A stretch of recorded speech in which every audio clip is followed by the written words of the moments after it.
nobody was expecting X to become the most famous and wanted trilogy ever to be created in the horror franchise from A24 ever. I'm blown away at what they made out of this story, out of this franchise. I think Ty West really shocked the world with a trilogy that nobody seemed to ask for or want.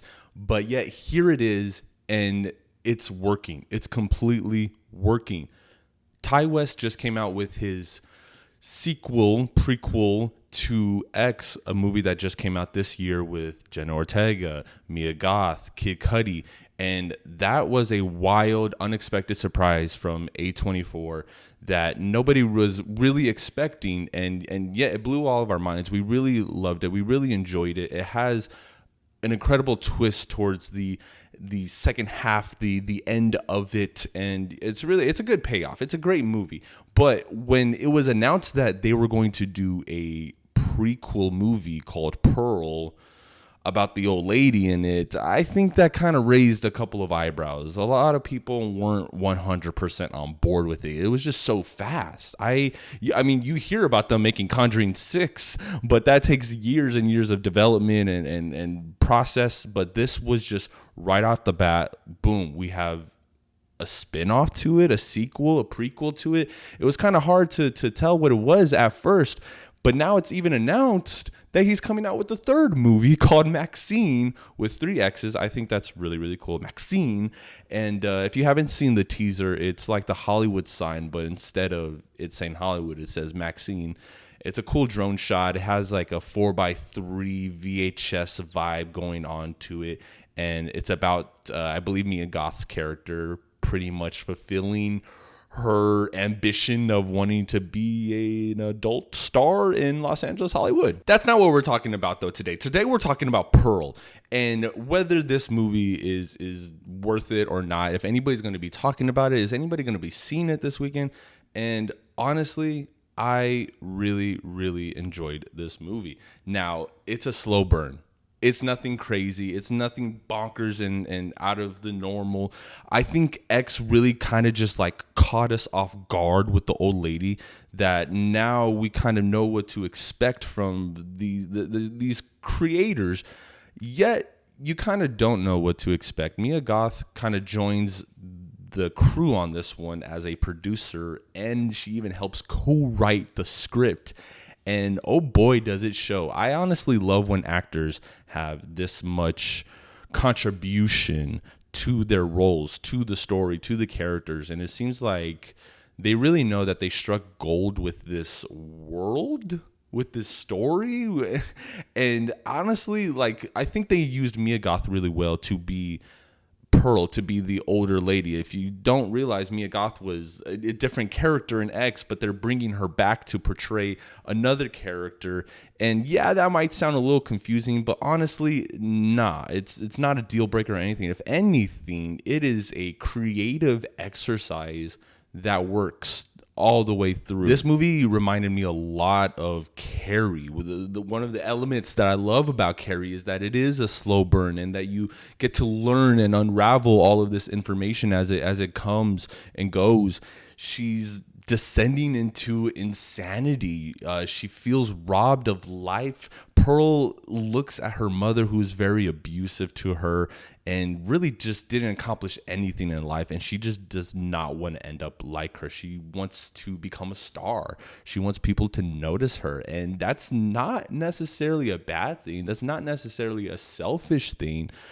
However, with how pushed she is by her mother, by her disabled father, she feels that she has no life, and she feels like she has no way out besides. Now, the first half of this movie, it was really slow at first. It has this really cool Technicolor, vibrant vibe going on for it. It no longer feels like this Texas Chainsaw Massacre movie with low saturation that X had. This one's different. It's still the same set. It's still the same place, but it's in the past, and so it's brighter and it's more vibrant. And I think that kind of compares to what becomes of the house later on in X and how broken down it is and how old and gloomy it is. I would see this movie again. I really actually think a lot of people are going to resonate with Pearl.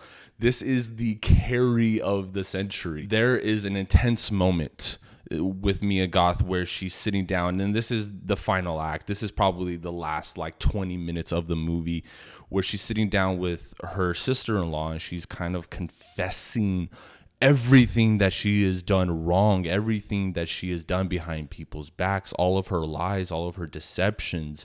And at first, when you're watching the movie, you feel for her. You understand why she is the way she is, but all of the lies and all of the deception, everything just started piling and adding on top of her. And you realize this by the time that she's confessing everything. And it's a long take. I mean, there's moments where they kind of cut to another angle and to the other person's reaction. But for the most part, it felt as if this was a 7-minute long take of Mia Goth just crying and pouring her heart out on how everyone treats her, how everyone looks at her, and why she has done what she did. And every time she opens up to somebody, every time she feels like she's in a safe space, it gets dark really quick. People are scared of her. Her mother warns her and tells her, I know what you are. I know what's inside of you.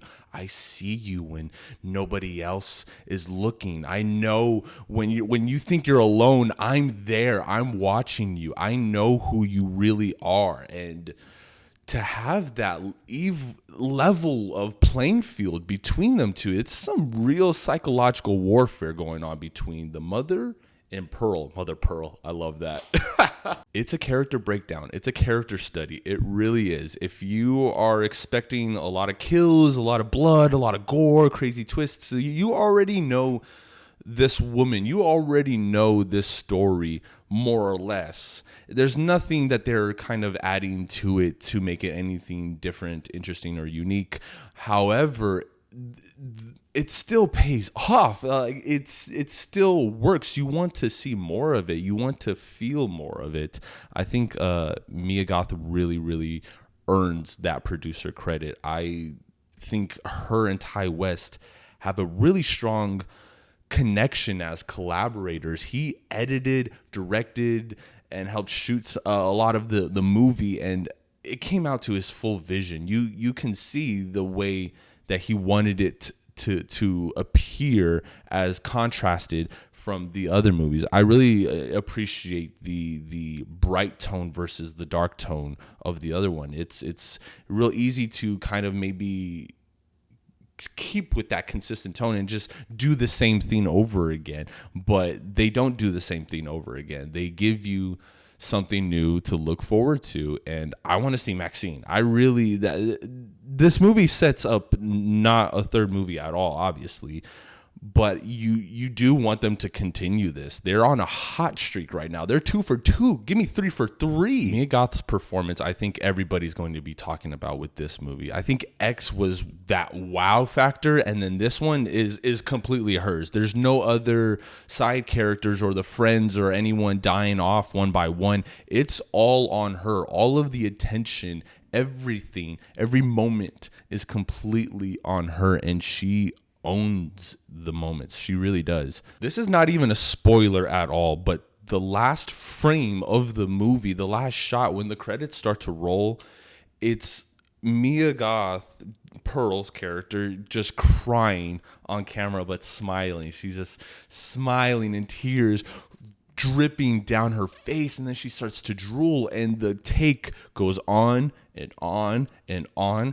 as the credits start to roll and roll and roll until the movie's over. And you're just usually at this point of the movie you get up and leave, but I couldn't. I was literally at the edge of my seat just staring at her, staring at me back, and it was a surreal feeling.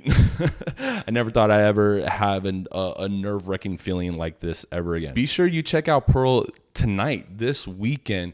And honestly, I don't know about you guys. You have to let me know, where does X and Pearl meet on your list? Honestly, they're side by side to me. They're both really, really good. And I think you could watch these movies back to back I'm looking forward to Maxine all the way. I've been Isaac Joel, signing off.